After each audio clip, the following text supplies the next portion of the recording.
Hello, hello, hello. Welcome back to Toy Thursday with Johnny Tiger on April 15, 2021. What is this? Who is this little guy in front of the camera, eh? Well, he is actually someone really, really famous, though I would venture a guess that most of you wouldn't be able to recognize him. He is none other than Frankenstein. Yeah, I know a lot of you are already thinking how that is not Frankenstein. Frankenstein, the big burly monster, is not like that. Well, actually, the Frankenstein that most of us think about are the big burly monster that's been raised from the undead, puzzled together from the body parts of many corpses. That is actually called Frankenstein's monster, or the monster. Now, the little guy you're seeing right now is the actual Dr. Frankenstein, Victor Frankenstein himself. Or rather, this is how he's portrayed in the Darkstalker video game uh, as the ghost of Dr. Frankenstein. He is actually not quite a full action figure. He is, look at him, he's super tiny. Like he's smaller than my hand. uh, and he actually counts more as an accessory for his creation, a Frankenstein monster who fought in the Darkstalker tournament in the video game. Uh, this little ghost is basically what's left of Dr. Frankenstein, and after he died, and his Frankenstein monster is basically this almost childlike giant brute that searched the world for love, and, uh, and this little ghost, a ghost of his, I guess you can say, creator or father, Dr. Frankenstein, is just trying to hang around him and basically be his sidekick or be the father figure and stuff like that. So this action figure or this accessory, whatever you want to think of, Dr. Frankenstein, is actually transparent, and I believe he can actually glow in the dark if turn off the light. Although this is a very old action figure. Now, Dr. Frankenstein here was made in 1998, and he has been around the block a few times, and you know he's really old and rather battered looking. Um, so I don't know if he still glows or not. Uh, but yeah, uh, we are opening the show with Dr. Frankenstein because let's face it, during this crazy, crazy pandemic, uh, one of the few unsung heroes are the doctors on the front line. Um, Even though they are giving us very conflicted information every day. Today, this vaccine is safe. Tomorrow, that vaccine is not safe. And next day, the vaccine will give you a blood clot, but it's okay. It's still better than the virus, even though we know that the virus actually infects very, very little people and kill even less. But anyway, I don't want to get into the whole coronavirus debate or argument here. So I think these unsung heroes deserve a Toy Thursday episode on their own. So today we are going to be looking at some uh, doctors in the action figure world. And so we start the show with this little ghost, this little spirit of Dr. Frankenstein. This little figure, his legs move up and down, his hand, arms wave up and down. Actually, kind of cute, even though he is a ghost, and you can tell that. Look at the back. You can see that he's kind of skeletal. That's a kind of bone outline showing through his lab coat, and his head is definitely not the head of a living human being. It's a kind of a zombie, mummified, monsterish, but he is a rather cute little action figure or accessory, or however you want to define him.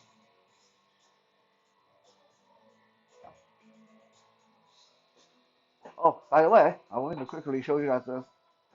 This little apparatus used to be a credit card machine. You know those old credit card machines? You put a credit card here in the slot, and then you run this over.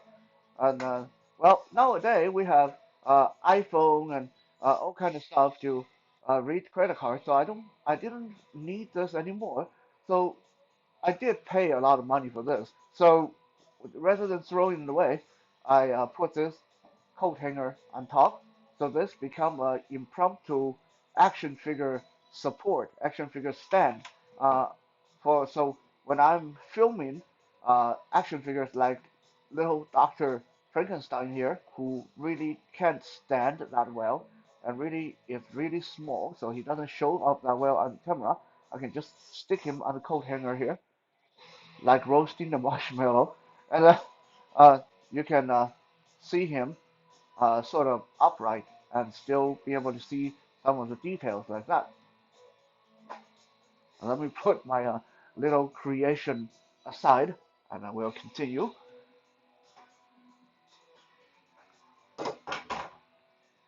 The first, well, actually the second Doctor I'm going to show you guys is also an oldie. We're going really retro here. This is Doctor uh, Cyborn. Uh, yeah, I think that's how you say his name. Doctor Cyborn. He is, as you see, a very creepy looking uh, dude. Uh, this Dr. Cyborg came from the Skeleton Warriors cartoon, in the 1990s. So this action figure was made around 1990 or maybe 92, somewhere around that. So it's actually like 30 years old. This is a 30-year-old action figure, and he is a crazy looking doctor. I mean, look at him. He's a half skeleton, half robotic creature holding a giant gun. Put that aside. Good thing I have pockets on my pants. And another gun in his other hand. Pew pew. Take that aside. Now that he is not bogged down with weapons, you can really appreciate the workmanship on this skeletal creature. Now, Skeleton Warriors was not much of a cartoon. It was, very cliche-ic and very typical, like Thundercat and Teenage Mutant Ninja Turtle and He Masters of the Universe. However, uh, despite it getting cancelled relatively young, the Skeleton Warriors produced some of the best looking or best made action figures in the early 90s. Like, honestly, if you were to look back at the action figures in the early 90s, I would be surprised if you actually can show me an example of something more detailed than Skeleton Warrior. I mean, just look at the details on this guy. All the machines fused with his skeleton, the skeleton, the arm. Like, this is really realistic. Like the bones, the joints, the various dimples in the bones at the joint, the hand, the wrist bone. Like, this is one detailed skeletal hand, and the rib cage around here, very very detailed. Uh, and how the machines just fused with the skeleton. Let me take off his. I think the cape comes off.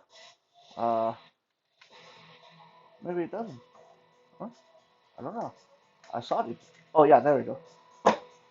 Take off the cape, and you can look at the back. I mean, look at the back of this skeleton. This is one very detailed, very well made uh, action figure, considering it was made in 1990 or around 91, 92. You can see that his leg, part of this is a robotic. He got armored and uh, cybernetic grafted to his leg. And then the other leg is more bony, like a skeleton. And look at that skull.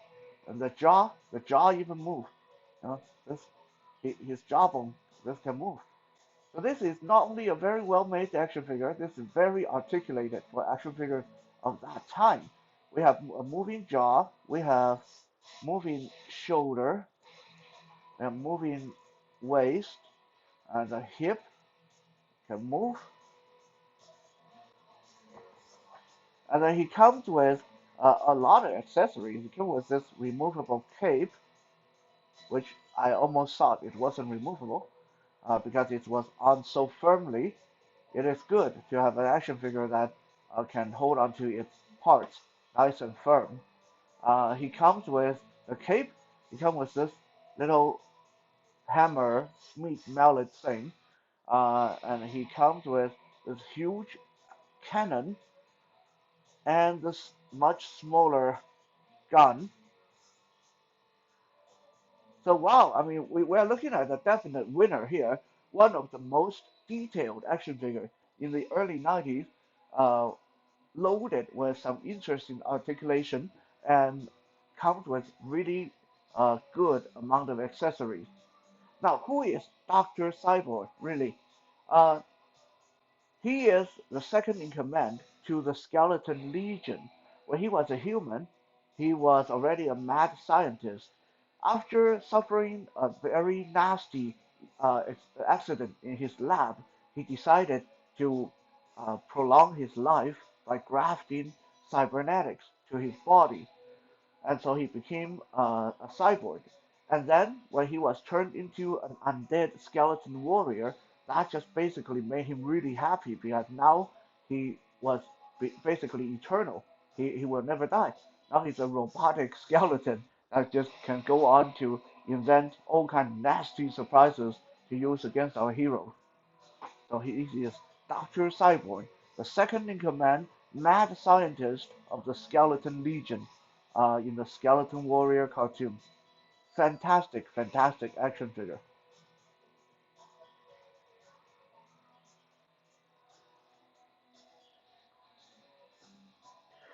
Now, I know what some people are thinking is this, well, no, that he is not really a doctor. He's like doctor, but he's like a mad scientist, just like Dr. Frankenstein.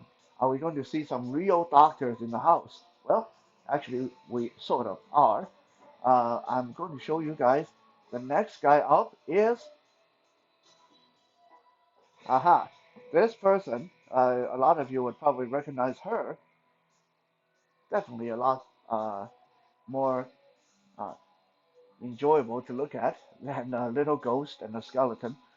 She is Dr. Harleen Quinzel, also known as Harley Quinn, in Batman, produced by DC Direct. She was made in 2013 for the Arkham City toy line by DC Direct.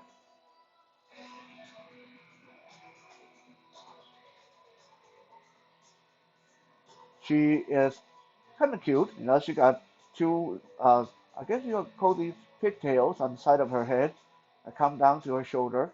And she's dressed rather provocatively with a studded bracelet on her arm, studded fastenings on her corset, and belt. Really good among the details on her outfit. Her outfit is primarily red, black, and gray, I believe.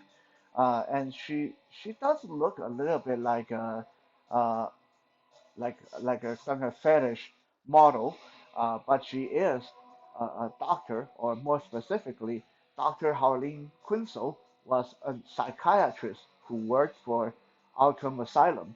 Where is Arkham Asylum? Well, that is where's Batman, because Batman doesn't believe in killing his enemy. Every time he catches one of the bad guys, he stashes them in Arkham Asylum, hoping that they will get treated and reform.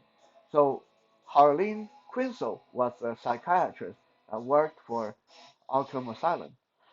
Unfortunately, rather than treating her patient, she fell in love with the Joker, and then she busted him out of the asylum, and they went onto these killing sprees and murder a lot of people, and uh, she took on the title Harley Quinn to go with Joker.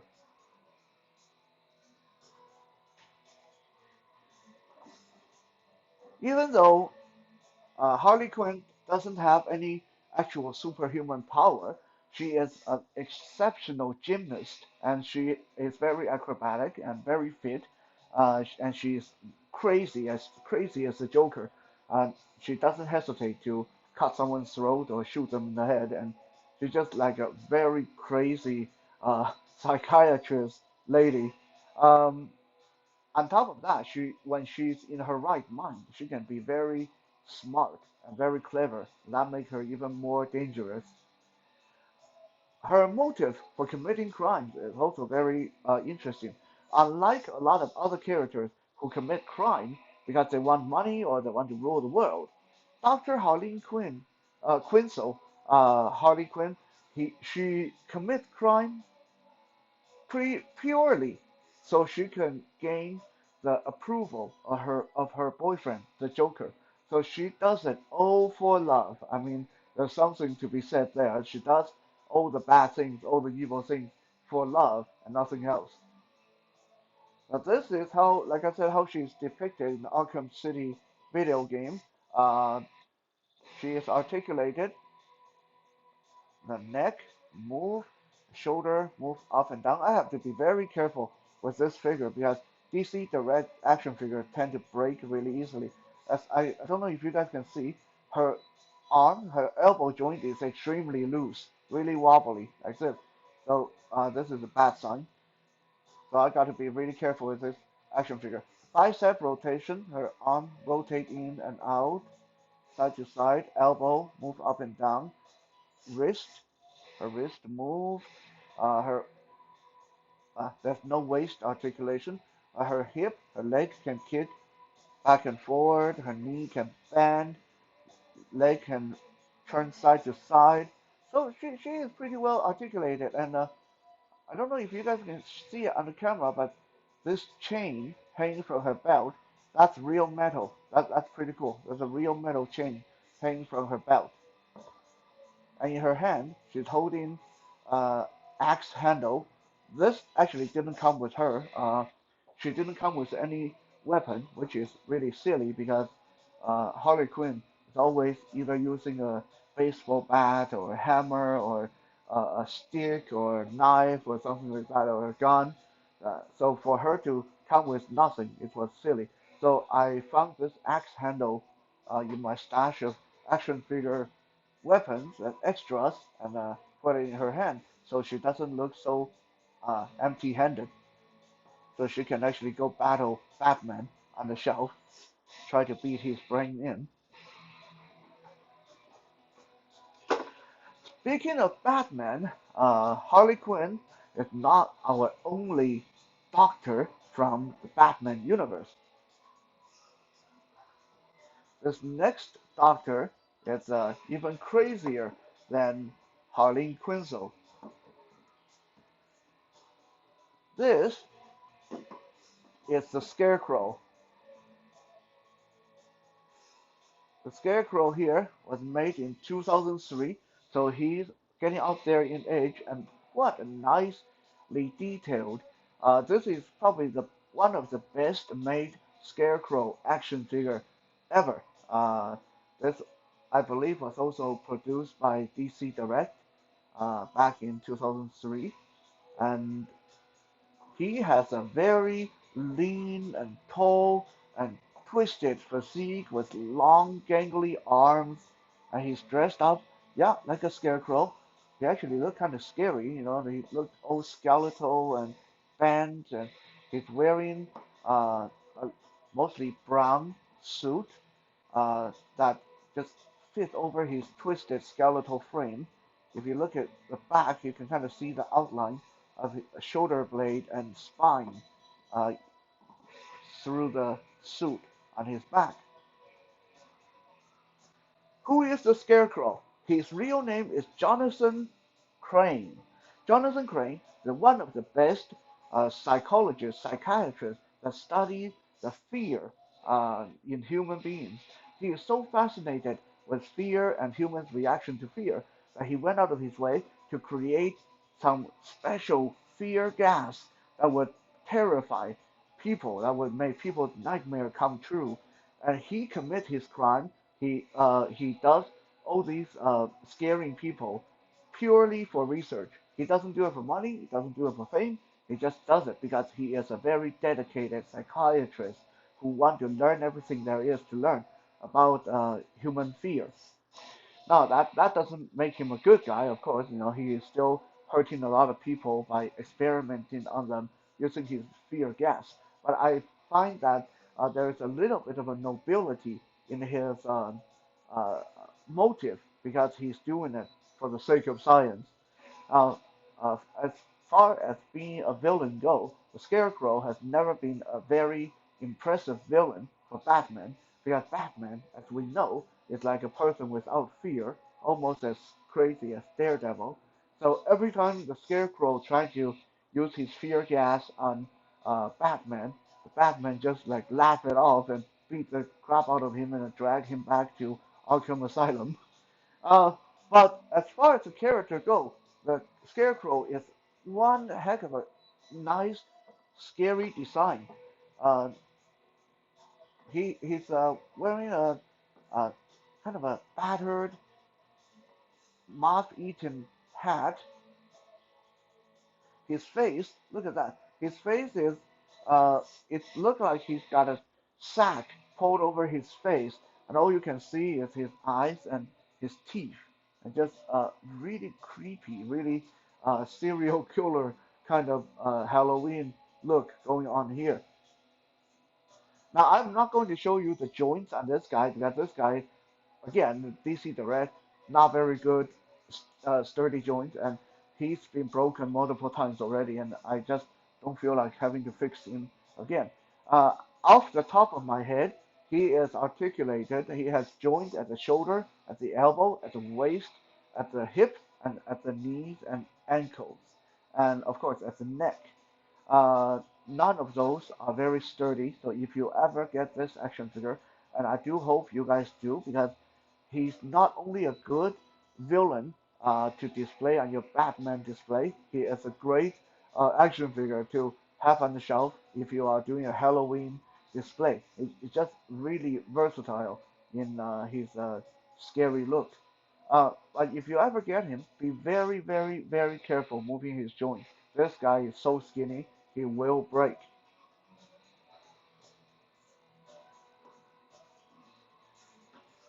Last, but definitely not least, we have probably the most impressive doctor in the house, and it's very uh, famous, very popular, very noticeable, very recognizable, and this is none other than Doctor Doom. Doctor Doom has a very impressive uh, figure in his green cape, green armor, with gold accessories, medallions, and chains, and he's wearing his helmet, gray helmet, under his hood. So he is a this is a tall action figure. I'm going to turn him around. You guys can see that's a good looking cape right there. Very impressive, very majestic, almost regal action figure. Who is Doctor Doom? Doctor Doom's real name is Victor Von Doom. He grew up as an orphan. His family came from the uh, land called Liberia. Uh, his mother died when he was very little because his mother was tampering with witchcraft and cavorting with demons, and she got into some deep trouble with demonic forces, and they killed her. So then Victor Von Doom had to grow up with his father, but unfortunately, his father, being a physician for Liberia was summoned to tend to the ruler of Liberia. And after he was unable to cure the ruler of Liberia, they prosecuted him, and he had to take the young Victor Von Doom, and the two of them ran away from Liberia and ended up traveling on the road in the depth of winter. To protect his son from freezing to death, Doctor Doom's father actually held his son in his arm and covered him with his own body, and the dad ended up freezing to death. And the son was able to live long enough to be rescued by a family friend.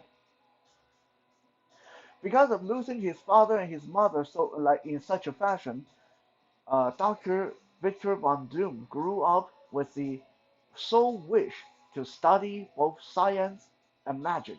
He wanted to become the best and most powerful sorcerer in the world so he could breach the gates of hell to rescue his mother's soul from the demon lord. And he wanted to be such a good scientist and doctor that no one would have to be uh, prosecuted like his father just because his father was not good enough of a doctor to cure the king of Liberia. So his goal, you can say, was very, very noble. Again, a very noble character to begin with. Eventually, Victor Von Doom became so brilliant and such a good, such a smart man. He ended up getting a scholarship to go study in the United States. And it was there when things went really wrong for him. While studying in the university in the United States, he ran into uh, Mr. Fantastic, which is Reed Richard, and Ben Grimm, uh, uh, two members of the Fantastic Four who were going to university at the time. And long story short, because we are going to be here all night if I give you the full bio of Doctor Doom. Long story short, the Fantastic Four members, Ben and Richard, played a prank on Victor Von Doom while he was conducting an experiment and left him severely scarred and near death. And he got expelled from the university because of his unethical experiment. After being expelled from the university, he of course lost his scholarship and had to leave the United States. He traveled the world and gradually ended up in Tibet. When he was in Tibet, he was near death from his injuries and from starvation. Luckily for him, he was taken in by a group of Tibetan monks who taught him their secret power, their meditation and their sorcery, and all their Tibetan uh, special power stuff. And while there, he became the Lord monk in a monastery. And while being as the Lord monk, he started to construct himself a full suit of armor, super high-tech armor, that would allow him to advance his goal of uh, continue to improve and learn magic and learn how to defend himself. So you can say Victor Von Doom had a really hard life, and gradually, after he constructed this suit of armor that you see on the screen, this very regal, very towering suit of armor, he went back to Liberia and threw out the king, and he became the ruler of Liberia himself, and he ruled his people with iron fist, but he is very just and very fair. His goal is one day to rule the world, so no one have to ever suffer under his leadership. There were many, many times in the comic book when Doctor Doom went up against superheroes because he is one of the most powerful villains in Marvel comic, and there were many, many times when he actually saved the day by fighting on the side of the hero when outer space threats come and threaten Earth. He is the second smartest person in the Marvel Universe, right beneath Reed Richard, although if you ask Doctor Doom himself, he believes he is even smarter than Reed Richard. his power is such phenomenal power that in his armor, he can tank a full force punch from Incredible Hulk. He can tear through diamond reinforced armor, and he's even stood up to powerful outer space creatures like Thanos and Galactus before, and these were like some of the biggest threats in Marvel Universe. This action figure is very, very nice. He is very big, and he comes with energy effect uh, for his arm, so he looks like he's firing his energy. Uh, he also comes with a, if you see in his hand, he's holding a book. That is a spell book. So this is a guy who's armored in the most high-tech armor, one of the most high-tech armor in the world, while throwing dark magic, using dark magic to fight his enemy. Yes, so he has his spell book in his hand that he's reading from, and he has a pistol on the side here. Uh, he also comes with a bunch of alternate hands. He has fist and open hand and all that stuff. I'm not going to show them here because it's just a lot of little bits and pieces. Suffice to say, he is a very, very good action figure, and there's a reason why we're showing him today. My good friend Wesley, such a helpful, friendly, bright, strong young man. Wesley, my good friend, who gave Doctor Doom to me as my birthday gift for 2020. Wesley is studying, trying to get into medical school, trying to become a doctor. And I often joke with Wesley that it would be such a shame when he finally becomes a doctor because when you really think about it, at least in my own experience, almost everyone who becomes a doctor eventually become some weird and extreme and just very wacky human being. I mean, look at all the doctors that we've seen tonight. Dr. Cyborn, who's a skeleton, Dr. Frankenstein, who's a ghost, Dr. Harley Quinn, who is a female version of the Joker, and Dr. Jonathan Crane, who is a Scarecrow, and now Dr. Doom, who is a world-conquering villain. I mean, it's like there's not a single normal doctor. So I tell Wesley that it would be a shame because you are such a nice guy, and if you become a doctor, then we are going to lose that. The world's going to lose a nice guy. And of course, Wesley tell me that no, man, he's going to be just the same Wesley as ever, and he'll be able to help people. So we definitely wish Wesley all the luck in becoming doctor, achieving his dream. And who knows, maybe I am right now a good friend of a future Doctor Doom. Thank you for checking out today's Toy Thursday. We'll be back again tomorrow for Fitness Friday. For now, have a good night.